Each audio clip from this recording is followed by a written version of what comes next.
কন্যার বাপ সবুর করিতে পারিতেন, কিন্তু বরের বাপ সবুর করিতে চাহিলেন না। তিনি দেখিলেন মেয়েটির বিবাহের বয়স পার হইয়া গেছে, কিন্তু আর কিছুদিন গেলে সেটাকে ভদ্র বা অভদ্র কোনো রকমে চাপা দিবার সময়টাও পার হইয়া যাইবে। মেয়ের বয়স অবৈধ রকমে বাড়িয়া গেছে বটে, কিন্তু পণের টাকার আপেক্ষিক গুরুত্ব এখনও তাহার চেয়ে কিঞ্চিত উপরে আছে, সেই জন্যই তারা। আমি ছিলাম বর, সুতরাং বিবাহ সম্বন্ধে আমার মত যাচাই করা অনাবশ্যক ছিল। আমি আমার কাজ করিয়াছি, FA পাশ করিয়া বৃত্তি পাইয়াছি, তাই প্রজাপতির দুই পক্ষ, কন্যাপক্ষ ও বরপক্ষ ঘন ঘন বিচলিত হইয়া উঠিল। আমাদের দেশে যে মানুষ একবার বিবাহ করিয়াছে, বিবাহ সম্বন্ধে তাহার মনে আর কোনো উদ্বেগ থাকে না। নরমাংসের স্বাদ পাইলে মানুষের সম্বন্ধে বাঘের যে দশা হয়, স্ত্রীর সম্বন্ধে তাহার ভাবটা সেই রূপ হইয়া ওঠে। অবস্থা যেমনই ও বয়স যতই হোক, স্ত্রীর অভাব ঘটিবা মাত্র তাহা পূরণ করিয়া লইতে তাহার কোনো দ্বিধা থাকে না। যত দ্বিধা ও দুশ্চিন্তা দেখি আমাদের এই নবীন ছাত্রদের, বিবাহের পৌনপুনিক প্রস্তাবে তাহাদের পিতৃপক্ষের পাঁকা চুল কলপের আশীর্বাদে পুনঃ পুনঃ কাঁচা হইয়া ওঠে, আর প্রথম ঘটাকালির আঁচেই ইহাদের কাঁচা চুল ভাবনায় এক রাত্রে পাঁকিবার উপক্রম হয়। সত্যি বলিতেছি, আমার মনে এমন বিষম উদ্বেগ জন্মে নাই, বরঞ্চ বিবাহের কথায় আমার মনের মধ্যে যেন দক্ষিণে হাওয়া দিতে লাগিল। কৌতূহলেই কল্পনার কিশলয়গুলির মধ্যে একটা যেন কানাকানি পড়িয়া গেল, যাহাকে বার্কের ফ্রেঞ্চ অ্যাভলিউশনের নোট ৫-৭ খাতা মুখস্থ করিতে হইবে, তাহার পক্ষে এ ভাবটা দোষের। আমারে লেখা যদি টেক্সট বুক কমিটির অনুমোদিত হইবার কোনো আশঙ্কা থাকিত, তবে সাবধান হইতাম। কিন্তু এ কি করিতেছি? এ কি একটা গল্প যে উপন্যাস লিখিতে বসিলাম? এমন সুরে আমার লেখা শুরু হইবে এ আমি কি জানিতাম? মনে ছিল কয় বৎসরের বেদনার যে মেঘ কালো হইয়া জমিয়া উঠে আছে, তাহাকে বৈশাখ সন্ধ্যার ঝোড়ো বৃষ্টির মতো প্রবল বর্ষণে নিঃশেষ করিয়া দিব। কিন্তু না পারিলাম বাংলায় শিশুপাঠ্য বই লিখিতে, কারণ সংস্কৃত মুগ্ধবোধ ব্যাকরণ আমার পড়া নাই। আর না পারিলাম কাব্য রচনা করিতে, কারণ মাতৃভাষা আমার জীবনের মধ্যে এমন পুষ্পিত হইয়া উঠে নাই, যাহাতে নিজের অন্তরকে বাহিরে টানিয়া আনিতে পারে। সেই জন্যেই দেখিতেছি আমার ভিতরকার শ্মশানচারী সন্ন্যাসীটা অট্টহাস্যে আপনাকে আপনি পরিহাস করিতে বসিয়াছে। না করিয়া করিবে কি? তাহার যে অশ্রু শুকাইয়া গেছে। জ্যৈষ্ঠের খররৌদ্রইত, জ্যৈষ্ঠের অশ্রুশূন্য রোদন। আমার সঙ্গে যাহার বিবাহ হইয়াছিল, তাহার সত্য নামটা দিব না, কারণ পৃথিবীর ইতিহাসে তাহার নামটা লইয়া প্রত্নতাত্ত্বিকদের মধ্যে বিবাদের কোনো আশঙ্কা নাই। যে তাম্র শাসনে তাহার নাম খোদাই করা আছে, সেটা আমার হৃদয়পট। কোনো কালে সে পট এবং সে নাম বিলুপ্ত হইবে এমন কথা আমি মনে করিতে পারি না। কিন্তু যে অমৃত লোকে তাহা অক্ষয় হইয়া রহিল, সেখানে ঐতিহাসিকের আনাগোনা নাই। আমার এ লেখায় তাহার যেমন হোক একটা নাম চাই। আচ্ছা, তাহার নাম দিলাম শিশির, কেননা শিশিরে কান্না হাসি একেবারে এক হইয়া আছে, আর শিশিরে ভোরবেলাটুকুর কথা সকালবেলায় আসিয়া ফুরাইয়া যায়। শিশির আমার চেয়ে কেবল 2 বছরের ছোট ছিল, অথচ আমার পিতা যে গৌরীদানের পক্ষপাতী ছিলেন না তাহা নহে। তাহার পিতা ছিলেন উগ্রভাবে সমাজবিদ্রোহী। দেশের প্রচলিত ধর্মকর্ম কিছুতে তাহার আস্থা ছিল না। তিনি কষিয়া ইংরেজি পড়িয়াছিলেন। আমার পিতা উগ্রভাবে সমাজের অনুগামী। মানিতে তাহার বাধে এমন জিনিস আমাদের সমাজে সদরে বা অন্দরে, দেউড়ি বা খিড়কির পথে খুঁজিয়া পাওয়া দায়, কারণ ইনিও কষিয়া ইংরেজি পড়িয়াছিলেন। পিতামহ এবং পিতা উভয়েরই মতামত বিদ্রোহের 2 বিভিন্ন মূর্তি। কোনোটাই সরল স্বাভাবিক নহে। তবুও বড় বয়সের মেয়ের সঙ্গে বাবা যে আমার বিবাহ দিলেন, তাহার কারণ মেয়ের বয়স বড় বলিয়াই পণের অঙ্কটাও বড়। আমার শ্বশুরের একমাত্র মেয়ে শিশির। আমার বিশ্বাস ছিল কন্যার পিতার সমস্ত টাকা ভাবী জামাতার ভবিষ্যতের গর্ভ পূরণ করিয়া তুলিতেছে। আমার শ্বশুরের বিশেষ কোনো একটা মতের বালাই ছিল না। তিনি পশ্চিমের এক পাহাড়ের কোনো রাজার অধীনে বড় কাজ করিতেন। শিশির যখন কোলে, তখন তাহার মার মৃত্যু হয়। মেয়ে বৎসরন্তে এক এক বছর করিয়া বড় হইতেছে, তাহা আমার শ্বশুরের চোখেই পড়ে নাই। সেখানে তাহার সমাজের এমন কেহ ছিল না যে তাহাকে চোখে আঙ্গুল দিয়ে দেখাইয়া দিবে। শিশিরের বয়স যথাসময়ে 16 হইল, কিন্তু সেটা স্বভাবের 16, সমাজের 16 নহে। কেহ তাহাকে আপন বয়সের জন্য সতর্ক হইতে পরামর্শ দেয় নাই। সেও আপন বয়সটার দিকে ফিরিয়াও তাকাইত না। কলেজে 3য় বৎসরে পা দিয়াছি। আমার বয়স 19। এমন সময় আমার বিবাহ হইল। বয়সটা সমাজের মতে বা সমাজ সংস্কারকের মতে উপযুক্ত কি না, তাহা লইয়া তাহারা দুই পক্ষ লড়াই করিয়া রক্তারক্তি করিয়া মরুক। কিন্তু আমি বলিতেছি, সেই বয়সটা পরীক্ষা পাশ করিবার পক্ষে যত ভালো হোক, বিবাহের সম্বন্ধ আসিবার পক্ষে কিছুমাত্র কম ভালো নয়।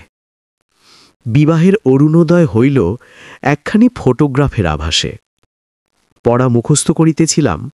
একজন ঠাট্টার সম্পর্কের আত্মীয়া আমার টেবিলের ওপরে শিশিরের ছবিখানি রাখিয়া বলিলেন, এইবার সত্যিকার পড়া পড়ো, একেবারে ঘাড় মোড় ভাঙিয়া। কোনো একজন আনাড়ি কারিগরের তোলা ছবি। মা ছিল না, সুতরাং কেহ তাহার চুল টানিয়া বাঁধিয়া খোপায় জড়ি জড়াইয়া সাহা বা মল্লিক কোম্পানির জবরজং জ্যাকেট পরাইয়া বরপক্ষের চোখ ভুলাইবার জন্য জালিয়াতির চেষ্টা করে নাই। ভারী একখানি সাদাসিধে মুখ, সাদাসিধে দুটি চোখ এবং সাদাসিধে একটি শাড়ি। কিন্তু সমস্তটি লইয়া কি যে মহিমা, সে আমি বলিতে পারি না। যেমন তেমন একখানি চৌকিতে বসিয়া, পিছনে একখানা ডোরা দাগ কাটা শতরঞ্জি ঝোলানো, পাশে একটা টিপাইয়ের উপরে ফুলদানিতে ফুলের তোড়া, আর গালিচার উপরে শাড়ির বাঁকা পাড়েরটির নিচে দুখানি খালি পা। পটের ছবিটির ওপর আমার মনের সোনার কাঠি লাগতেই সে আমার জীবনের মধ্যে জাগিয়া উঠিল। সেই কালো দুটি চোখ আমার সমস্ত ভাবনার মাঝখানে কেমন করিয়া চাইয়া রহিল, আর সেই বাঁকা পানেরটির নিচেকার দুখানি খালি পা আমার হৃদয়কে আপন পদ্মাসন করিয়া লইল। পঞ্জিকার পাতা উল্টাইতে থাকিল। 2-3টে বিবাহের লগ্ন পিছাইয়া যায়, শ্বশুরের ছুটি আর মেলে না। ওদিকে সামনে একটা অকাল 4-5টা মাস জুড়িয়া আমার আইবুড়ো বয়সের সীমানাটাকে 19 বছর হইতে অনর্থক 20 বছরের দিকে ঠেলিয়া দিবার চক্রান্ত করিতেছে। শ্বশুরের এবং তাহার মনিবের ওপর রাগ হইতে লাগিল। যা হোক, অকালের ঠিক পূর্ব লগ্নতাতে এসে বিবাহের দিন ঠেকিল। সেদিনকার সানাইয়ের প্রত্যেকটি তানটা আমার মনে পড়িতেছে। সেদিনকার প্রত্যেক মুহূর্তটিকে আমি আমার সমস্ত চৈতন্য দিয়া স্পর্শ করিয়াছি। আমার সেই 19 বছরের বয়সটি আমার জীবনে অক্ষয় হইয়া থাক। বিবাহ সভায় চারিদিকে হট্টগোল, তারই মাঝখানে কন্যার কোমল হাতখানি আমার হাতের উপর পড়িল। এমন আশ্চর্য আর কি আছে? আমার মন বারবার করিয়া বলিতে লাগিল, আমি পাইলাম, আমি ইহাকে পাইলাম। কাহাকে পাইলাম? এ যে দুর্লভ, এ যে মানবী, ইহার রহস্যের কি অন্ত আছে? আমার শ্বশুরের নাম গৌরীশঙ্কর। যে হিমালয়ে বাস করিতেন, সেই হিমালয়ের তিনি যেন মিতা। তাহার গাম্ভীর্যের শেখর দেশে একটি স্থির হাস্য শুভ্র হইয়াছিল, আর তাহার হৃদয়ের ভিতরটিতে স্নেহের যে একটি প্রস্রবণ ছিল, তাহার সন্ধান যাহারা জানিত, তাহারা তাহাকে ছাড়িতে চাহিত না। কর্মক্ষেত্রে ফিরিবার পূর্বে আমার শ্বশুর আমাকে ডাকিয়া বলিলেন, বাবা, আমার মেয়েটিকে আমি 17 বছর ধরিয়া জানি, আর তোমাকে এই কটি দিন মাত্র জানিলাম। তবু তোমার হাতেই ও রইল। যে ধন দিলাম তাহার মূল্য যেন বুঝতে পারো, ইহার বেশি আশীর্বাদ আর নাই। তাহার বেহাই বেহান সকলেই তাহাকে বারবার করিয়া আশ্বাস দিয়া বলিলেন, বেহাই, মনে কোনো চিন্তা রাখিও না। তোমার মেয়েটি যেমন বাপকে ছাড়িয়া আসিয়াছে, এখানে তেমনি বাপ মা উভয়কেই পাইল। তাহার পরে শ্বশুরমশাই মেয়ের কাছে বিদায় লইবার বেলা হাসিলেন, বলিলেন, বুড়ি, চলিলাম। তোর একখানি মাত্র এই বাপ, আজ হইতে ইহার যদি কিছু খোয়া হয়ে যায় বা চুরি যায় বা নষ্ট হয়, আমি তাহার দায়ী নই। মেয়ে বলিল, তাই বই কি, কোথাও একটু যদি লোকসান হয় তোমাকে তার ক্ষতিপূরণ করিতে হইবে। অবশেষে নিত্য তাহার যে সব বিষয়ে বিভ্রাট ঘটে, বাপকে সে সম্বন্ধে সে বারবার সতর্ক করিয়া দিল। আহার সম্বন্ধে আমার শ্বশুরের যথেষ্ট সংযম ছিল না। গুটি কয়েক অপথ্য ছিল, তাহার প্রতি তাহার বিশেষ আসক্তি। বাপকে সেই সমস্ত প্রলোভন হইতে যথাসম্ভব ঠেকাইয়া রাখা মেয়ের এক কাজ ছিল। তাই আজ সে বাপের হাত ধরিয়া উদ্বেগের সহিত বলিল, বাবা, তুমি আমার কথা রেখো, রাখবে? বাবা হাসিয়া কহিলেন, মানুষ পণ করে পণ ভেঙে ফেলিয়া দিয়া হাঁপ ছাড়িবার জন্য, অতএব কথা না দেওয়াই সবচেয়ে নিরাপদ। তারপরে বাপ চলিয়া আসিলে ঘরে কপাট পড়িল। তারপরে কি হইল কেহ জানে না। বাপ ও মেয়ের অশ্রুহীন বিদায় ব্যাপার পাশের ঘর হইতে অন্তঃকুমপুরিকার দল দেখিল ও শুনিল। অবাক কাণ্ড, খোট্টার দেশে থেকে খোট্টা হয়ে গেছে, মায়া মমতা একেবারেই নাই। আমার শ্বশুরের বন্ধু বনমালীবাবুই আমাদের বিবাহের ঘটকালি করিয়াছিলেন। তিনি আমাদের পরিবারেরও পরিচিত। তিনি আমার শ্বশুরকে বলিয়াছিলেন, সংসারে তোমার তো ওই একটি মেয়ে, এখন ইনাদেরই পাশে বাড়ি লইয়া এখানে জীবনটা কাটাও। তিনি বলিলেন, যাহা দিলাম তাহা উজাড় করিয়াই দিলাম, এখন ফিরিয়া তাকাইতে লেলে দুঃখ পাইতে হইবে। অধিকার ছেড়ে দিয়া অধিকার রাখিতে যাইবার মতো এমন বিড়ম্বনা আর নাই। সব শেষে আমাকে নিভৃতে লইয়া গিয়া অপরাধীর মতো সসংকোচে বলিলেন, আমার মেয়েটির বই পড়িবার শখ এবং লোকজনকে খাওয়াইতেও বড় ভালোবাসে, এজন্য বেহাইকে বিরক্ত করিতে ইচ্ছা করি না। আমি মাঝে মাঝে তোমাকে টাকা পাঠাইব। তোমার বাবা জানিতে পারিলে কি রাগ করিবেন? প্রশ্ন শুনিয়া কিছু আশ্চর্য হইলাম। সংসারে কোনো একটা দিক হইতে অর্থ সমাগম হইলে বাবা রাগ করিবেন? তাহার মেজাজ এত খারাপ তো দেখি নাই। যেন ঘুষ দিতেছেন এমনিভাবে আমার হাতে একখানা 100 টাকার নোট গুজিয়া দিয়াই আমার শ্বশুর দ্রুত প্রস্থান করিলেন। আমার প্রণাম লইবার জন্য সবুর করিলেন না। পিছন হইতে দেখিতে পাইলাম এইবার পকেট হইতে রুমাল বাহির হইল। আমি স্তব্ধ হইয়া বসিয়া ভাবিতে লাগিলাম। মনে বুঝিলাম ইহারা অন্য জাতের মানুষ। বন্ধুদের অনেককেই তো বিবাহ করিতে দেখিলাম। মন্ত্র পড়ার সঙ্গে সঙ্গেই স্ত্রীটিকে একেবারে এক গ্রাসে গলাধকরণ করা হয়। পাকযন্ত্রে পৌঁছিয়া কিছুক্ষণ বাদে এই পদার্থটির নানা গুণাগুণ প্রকাশ হইতে পারে এবং ক্ষণে ক্ষণে আভ্যন্তরীণ উদ্বেগও উপস্থিত হইয়াও থাকে, কিন্তু রাস্তাটুকুতে কোথাও কিছুমাত্র বাঁধে না।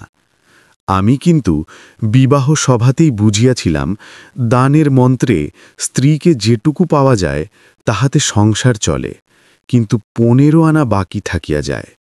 আমার সন্দেহ হয় অধিকাংশ লোকে স্ত্রীকে বিবাহমাত্র করে, পায় না এবং জানেও না যে পায় নাই।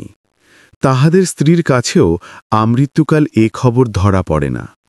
কিন্তু সে যে আমার সাধনার ধন ছিল, সে আমার সম্পত্তি নয়, সে আমার সম্পদ। শিশির, না, এ নামটা আর ব্যবহার করা চলিল না। একে তো এটা তাহার নাম নয়, তাহাতে এটা তাহার পরিচয়ও নহে। সে সূর্যের মতো ধ্রুব, সে ক্ষণজীবিনী উষার বিদায়ের অশ্রুবিন্দুটি নয়। কি হইবে গোপনে রাখিয়া? তাহার আসল নাম হৈমন্তী। আমার মনে একটা ভাবনা ছিল যে লেখাপড়া জানা বড় মেয়ে কি জানি কেমন করিয়া তাহার মন পাইতে হইবে। কিন্তু অতি অল্প দিনেই দেখিলাম মনের রাস্তার সঙ্গে বইয়ের দোকানের রাস্তার কোনো জায়গায় কোনো কাটাকাটি নাই। কবে যে তাহার সাদা মনটির উপরে একটু রং ধরিল, চোখে একটু ঘোর লাগিল, কবে যে তাহার সমস্ত শরীর মন যেন উৎসুক হইয়া উঠিল, তাহা ঠিক করিয়া বলিতে পারিব না। এ তো গেল একদিকের কথা, আবার অন্য দিকও আছে। সেটা বিস্তারিত বলিবার সময় আসিয়াছে।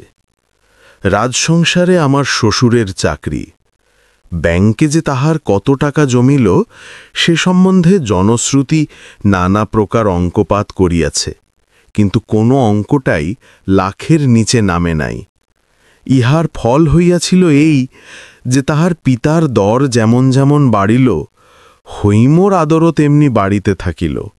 আমাদের ঘরের কাজকর্ম রীতিপদ্ধতি শিখিয়া লইবার জন্যে সে ব্যগ্র, কিন্তু মা তাহাকে অত্যন্ত স্নেহে কিছুতেই হাতে দিতে দিলেন না। এমনকি হৈমর সঙ্গে পাহাড় হইতে যে দাসী আসিয়াছিল, যদিও তাহাকে নিজেদের ঘরে ঢুকিতে দিতেন না, তবু তাহার জাত সম্বন্ধে প্রশ্নমাত্র করিলেন না, পাছে বিশ্রী একটা উত্তর শুনিতে হয়। এমনি ভাবেই দিন চলিয়া যাইতে পারিত। কিন্তু হঠাৎ একদিন বাবার মুখ ঘোর অন্ধকার দেখা গেল। ব্যাপারখানা এই, আমার বিবাহে আমার শ্বশুর 15,000 টাকা নগদ এবং 5,000 টাকার গহনা দিয়াছিলেন। বাবা তাহার এক দালাল বন্ধুর কাছে খবর পাইয়া ইহার মধ্যে 15,000 টাকাই ধার করিয়া সংগ্রহ করিতে হইয়াছে। তাহার সুদও নিতান্ত সামান্য নহে। লাখ টাকার গুজব তো একেবারেই ফাঁকি। যদিও আমার শ্বশুরের সম্পত্তির পরিমাণ সম্বন্ধে আমার বাবার সঙ্গে তাহার কোনোদিন কোনো আলোচনাই হয় নাই, তবু বাবা জানি না কোন যুক্তিতে ঠিক করিলেন তাহার বেহাই তাহাকে ইচ্ছাপূর্বক প্রবঞ্চনা করিয়াছেন। তারপরে বাবার একটা ধারণা ছিল আমার শ্বশুর রাজার প্রধানমন্ত্রী গোছের একটা কিছু। খবর লইয়া জানিলেন তিনি সেখানকার শিক্ষা বিভাগের অধ্যক্ষ। বাবা বলিলেন, অর্থাৎ স্কুলের হেডমাস্টার। সংসারে ভদ্র পদ যতগুলো আছে তাহার মধ্যে সবচেয়ে ওঁচা। বাবার বড় আশা ছিল শ্বশুর আজ বাদে কাল যখন কাজে অবসর লইবেন তখন আমিই রাজমন্ত্রী হইব। এমন সময় রাস উপলক্ষে দেশের কুটুম্বরা আমাদের কলিকাতার বাড়িতে আসিয়া জমা হইলেন। কন্যাকে দেখিয়া তাহাদের মধ্যে একটা কানাকানি পড়ে গেল। কানাকানি ক্রমে অস্ফুট হইতে স্ফুট হইয়া উঠিল। দূর সম্পর্কের কোনো এক দিদিমা বলিয়া উঠিলেন, পোড়া কপাল আমার, নাতবুজে বয়সে আমাকেও হার মানাইল। আরেক দিদিমা শ্রেণিয়া বলিলেন, আমাদেরই যদি হার না মানাইবে তবে অপু বাইরে হইতে বউ আনিতে যাইবে কেন? আমার মা খুব জোরের সঙ্গে বলিয়া উঠিলেন, ওমা, সে কি কথা! বৌমার বয়স সবে 11 বই তো নয়, এই আসছে ফাল্গুনে 12 পা দিবে। খোট্টার দেশে ডাল রুটি খাইয়া মানুষ, তাই অমন বাড়ন্ত হইয়া উঠিরেছে। দিদিমারা বলিলেন, বাছা, এখনো চোখে এত কম তো দেখি না, কন্যাপক্ষ নিশ্চয়ই তোমাদের কাছে বয়স ভাড়াইয়াছে। মা বলিলেন, আমরা যে কোষ্ঠী দেখিলাম। কথাটা সত্য, কিন্তু কোষ্ঠীতেই প্রমাণ আছে মেয়ের বয়স 17। প্রবীণারা বলিলেন, কোষ্ঠীতে কি আর ফাঁকি চলে না?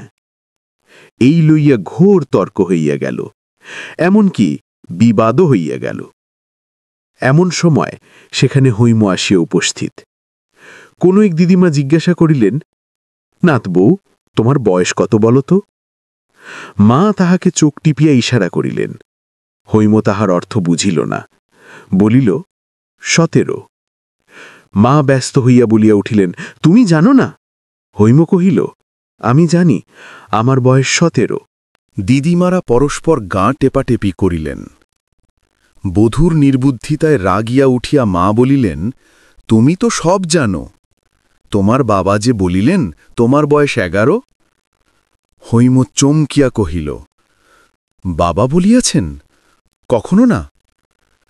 মা কহিলেন, অবাক করিল, বেহাই আমার সামনে নিজের মুখে বলিলেন, আর মেয়ে বলে কখনো না। এই বলিয়া আরেকবার চোখ টিপিলেন। এবার হৈম ইশারার মানে বুঝিল। স্বর আরও দৃঢ় করিয়া বলিল, বাবা এমন কথা কখনোই বলিতে পারেন না। মা গলা চড়াইয়া বলিলেন, তুই আমাকে মিথ্যাবাদী বলিতে চাস? হৈম বলিল, আমার বাবা তো কখনোই মিথ্যা বলেন না। ইহার পরে মা যতই গালি দিতে লাগিলেন, কথাটার কালি ততই গড়াইয়া ছড়াইয়া চারিদিকে লেপিয়া গেল। মা রাগ করিয়া বাবার কাছে তাহার বধূর মূঢ়তা এবং ততোধিক এগ্গুয়েমির কথা বলিয়া দিলেন। বাবা হৈমকে ডাকিয়া বলিলেন, আইবুড়ো মেয়ের বয়স 17, এটা কি খুব একটা গৌরবের কথা, তাই ঢাক পিটিয়ে বেড়াইতে হইবে? আমাদের এখানে এসব চলবি না বলিয়া রাখিতেছি। হায় রে, তাহার বৌমার প্রতি বাবার সেই মধু মাখা পঞ্চম স্বর আজ একেবারে এমন বাজখাই খাদে নাবিল কেমন করিয়া? হৈম ব্যথিত হইয়া প্রশ্ন করিল, কেহ যদি বয়স জিজ্ঞাসা করে কি বলিব? বাবা বলিলেন, মিথ্যা বলিবার দরকার নাই, তুমি বলিও আমি জানি না, আমার শাশুড়ি জানেন। কেমন করিয়া মিথ্যা বলিতে না হয় সেই উপদেশ শুনিয়া হৈম এমনভাবে চুপ করিয়া রহিল যে বাবা বুঝিলেন তাহার সদুপদেশটা একেবারে বাজে খরচ। হৈমর দুর্গতিতে দুঃখ করিব কি, তাহার কাছে আমার মাথা হেঁটো হইয়া গেল। সেদিন দেখিলাম শরৎ প্রভাতের আকাশের মতো তাহার চোখের সেই সরল উদার দৃষ্টি একটা কি সংশয়ে ম্লান হইয়া গেছে। ভীত হরিণীর মতো সে আমার মুখের দিকে চাহিল, ভাবিল আমি ইহাদিগকে চিনি না। সেদিন একখানা শৌখিন বাঁধাই করা ইংরেজি কবিতার বই তাহার জন্য কিনিয়া আনিয়াছিলাম। বইখানি সে হাতে করিয়া লইল এবং আস্তে আস্তে কোলের উপর রাখিয়া দিল। একবার খুলিয়াও দেখিল না। আমি তাহার হাতখানি তুলিয়া বলিলাম, হৈম, আমার উপর রাগিও না, আমি তোমার সত্যে কখনো আঘাত করিব না, আমি যে তোমার সত্যের মাধনে বাঁধা। হৈম কিছু না বলিয়া একটুখানি হাসিল। সে হাসি যাহাকে দিয়াছেন তাহার কোনো কথা বলিবার দরকার নাই। বিঠার উন্নতির পর হইতে দেবতার অনুগ্রহকে স্থায়ী করিবার জন্য নতুন উৎসাহে আমাদের বাড়িতে পূজা অর্চনা চলিতেছে। এ পর্যন্ত সে সমস্ত ক্রিয়াকর্মে বাড়ির বধূকে ডাক পড়ে নাই। নতুন বধূর প্রতি একদিন পূজা সাজাইবার আদেশ হইল। সে বলিল, মা বলিয়া দাও কি করিতে হইবে? ইহাতে কাহারও মাথায় আকাশ ভাঙিয়া পড়িবার কথা নয়, কারণ সকলেরই জানা ছিল মাতৃহীন প্রবাসে কন্যা মানুষ। কিন্তু কেবলমাত্র হৈমকে লজ্জিত করাই এই আদেশের হেতু। সকলেই গালে হাত দিয়া বলিল, ও মা, এ কি কাণ্ড! এ কোন নাস্তিকের ঘরের মেয়ে? এবারে সংসার হইতে লক্ষ্মী ছাড়িল, আর দেরি নাই। এই উপলক্ষে হৈমর বাফিল উদ্দেশ্যে যাহা না বলিবার তাহা বলা হইল। যখন থেকে কটুক কথার হাওয়া দিয়েছে, হৈম একেবারে চুপ করিয়া সমস্ত সহ্য করিয়াছে। একদিনের জন্য কাহারও সামনে সে চোখের জলও ফেলে নাই। আজ তাহার বড় বড় দুই চোখ ভাসাইয়া দিয়া জল পড়িতে লাগিল। সে উঠিয়া দাঁড়াইয়া বলিল, আপনারা জানেন সে দেশে আমার বাবাকে সকলে ঋষি বলে? ঋষি বলে। ভরি একটা হাসি পড়িয়া গেল। ইহার পরে তাহার পিতার উল্লেখ করিতে হইলে প্রায়ই বলা হইত, তোমার ঋষি বাবা।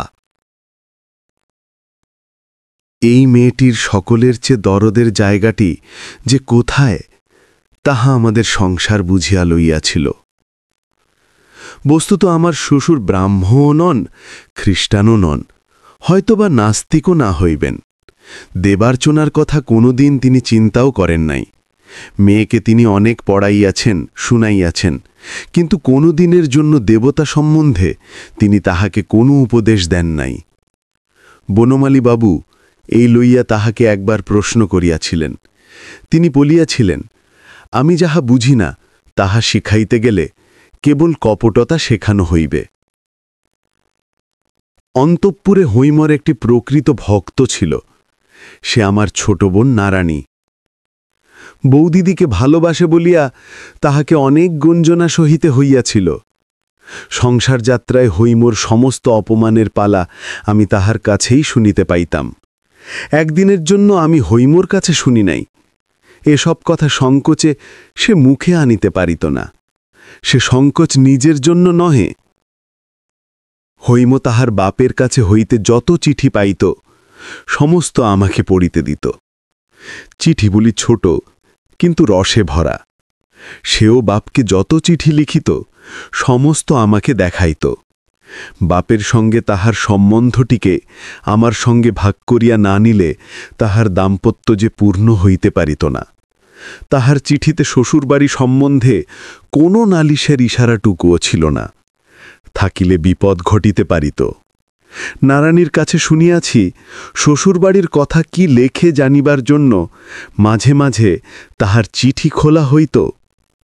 চিঠির মধ্যে অপরাধের কোনো প্রমাণ না পাইয়া উপরবালাদের মন যে শান্ত হইয়াছিল তাহা নহে। বোধ করি তাহাতে তাহারা আশাভঙ্গের দুঃখই পাইয়াছিলেন। বিষম বিরক্ত হইয়া তাহারা বলিতে লাগিলেন, এত ঘন ঘন চিঠিই বা কিসের জন্য? বাপই যেন সব, আমরা কি কেউ নই? এই লইয়া অনেক অপ্রিয় কথা চলিতে লাগিল।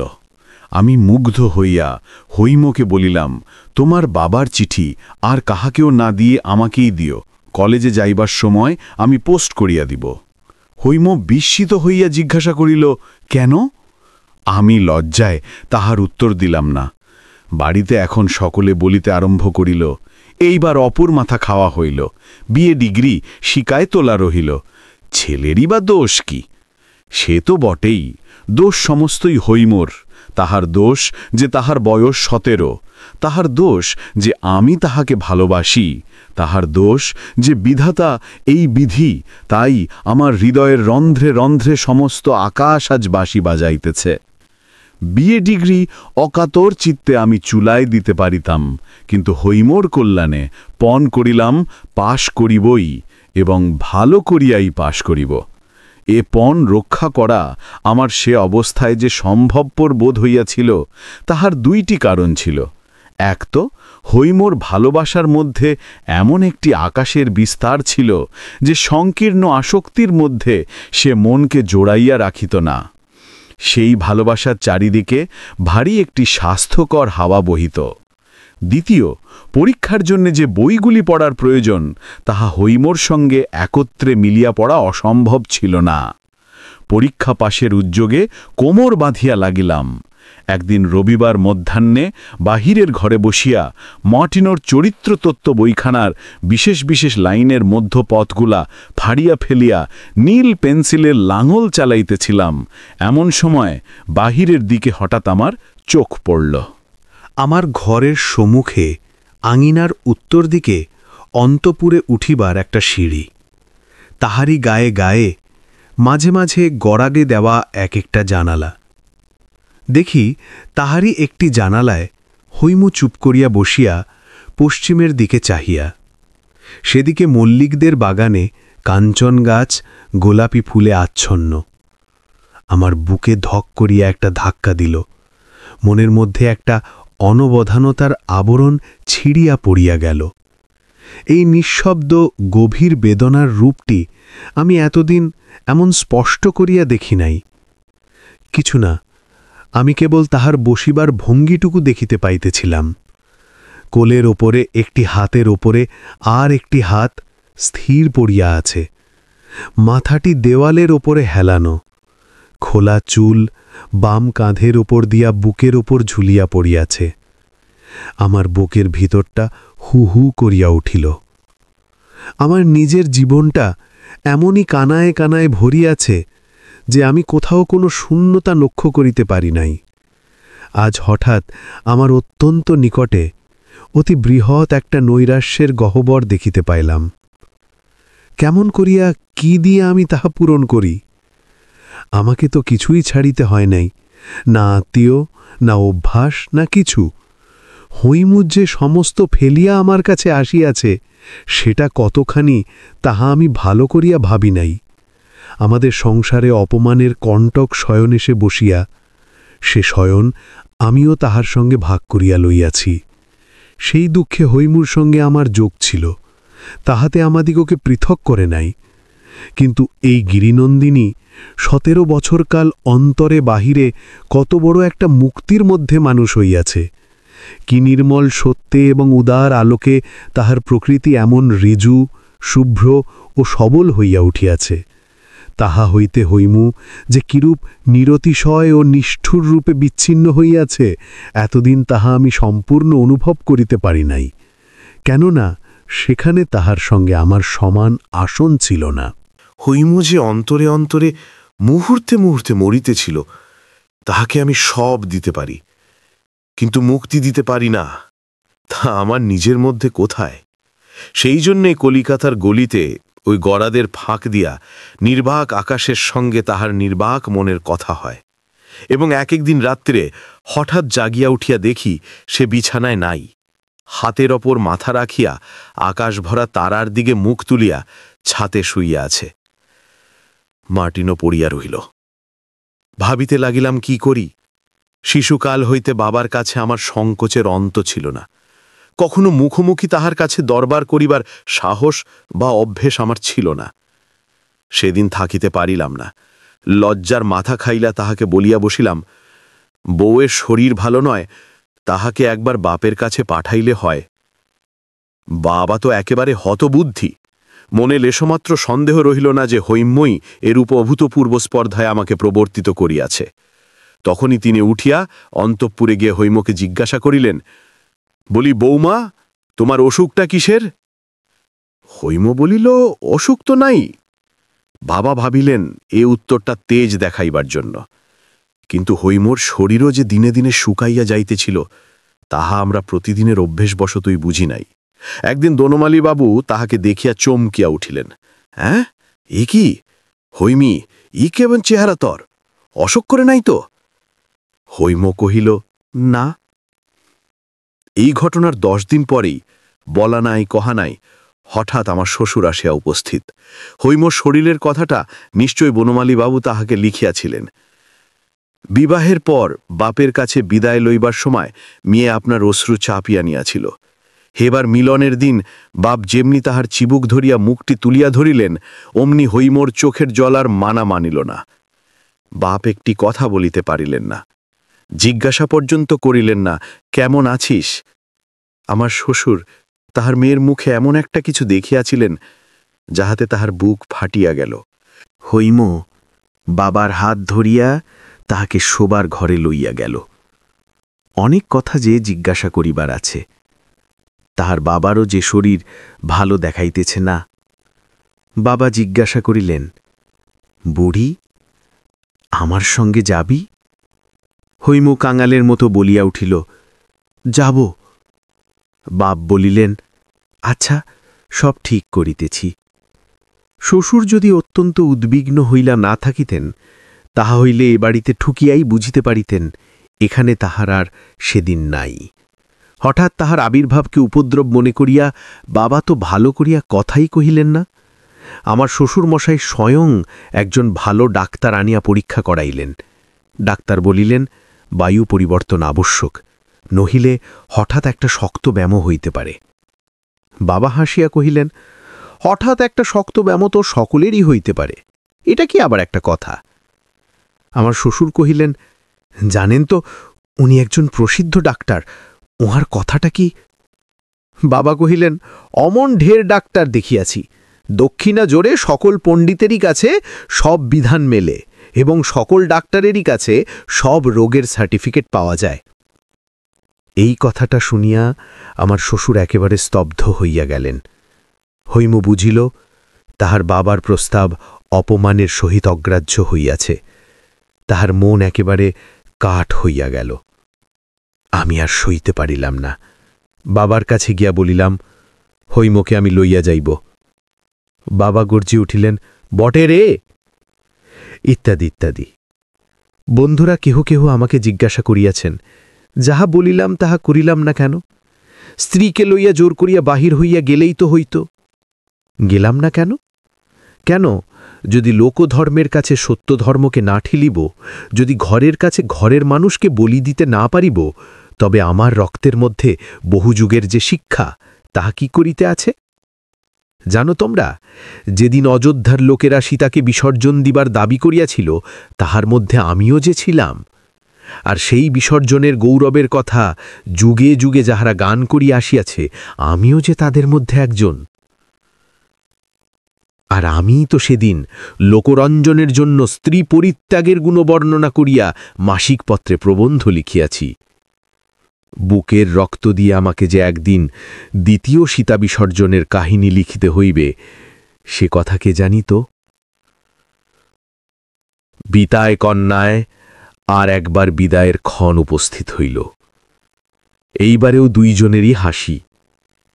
কন্যা হাসিতে হাসিতেই ভর্ৎসনা করিয়া বলিল, বাবা, আর যদি কখনো তুমি আমাকে দেখিবার জন্য এমন ছুটাছুটি করিয়া এই বাড়িতে আসো, তবে আমি ঘরে কপাট দিব। বাবা হাসিতে হাসিতেই বলিলেন, ফের যদি আসি, তবে সিঁধ কাঠি সঙ্গে করিয়াই আসিব। ইহার পরে হৈমর মুখে তাহার চিরদিনের সেই স্নিগ্ধ হাসিটুকু আর একদিনের জন্য দেখি নাই। তাহারও পরে কি হইল, সে কথা আর বলিতে পারিব না। শুনিতেছি মা পাত্রী সন্ধান করিতেছেন, হয়তো একদিন মার অনুরোধ অগ্রাহ্য করিতে পারিব না, ইহাও সম্ভব হইতে পারে। কারণ থাক, আর কাজ কি।